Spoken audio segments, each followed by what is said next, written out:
Suppose indeed we want to go through the Orion Nebula and go to the throne of God.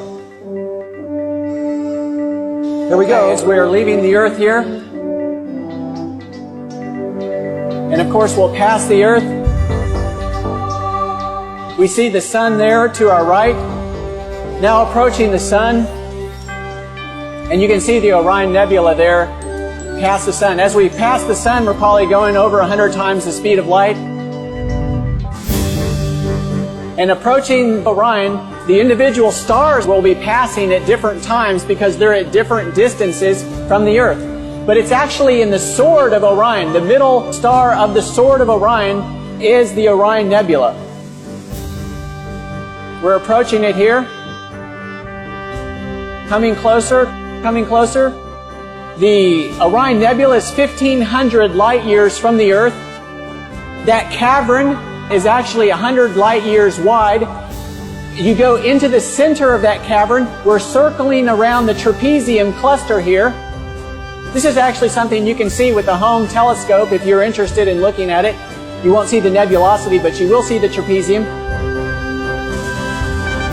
Going through the trapezium, continuing past the trapezium, as we come to heaven, to the city of New Jerusalem with the foundations of precious stones, the gates of pearl.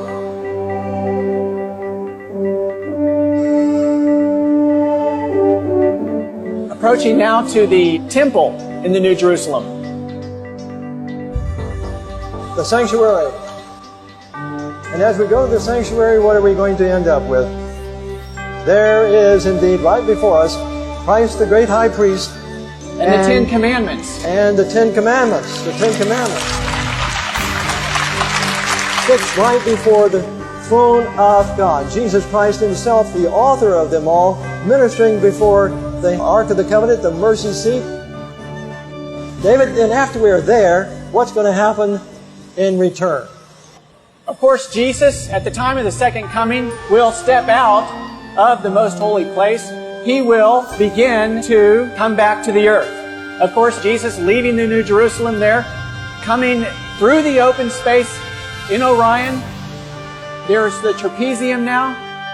As you exit Orion, that great bowl configuration surrounding Jesus on his return will of course be millions and millions of angels surrounding him.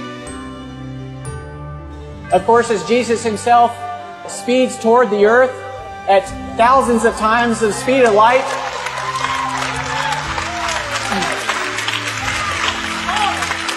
he will have to slow down as he approaches the earth.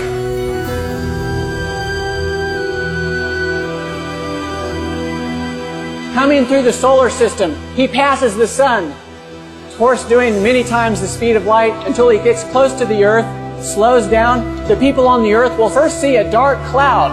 And as that dark cloud gets a little closer, a little brighter, and it finally lights up the sky. And as it lights up the sky, those people who are alive and waiting for Jesus will welcome him. Will say, "Lo, here is our God. We have waited for him." In Revelation 14:12, here is the patience of the saints. Here are they that keep the commandments of God and have the faith of Jesus.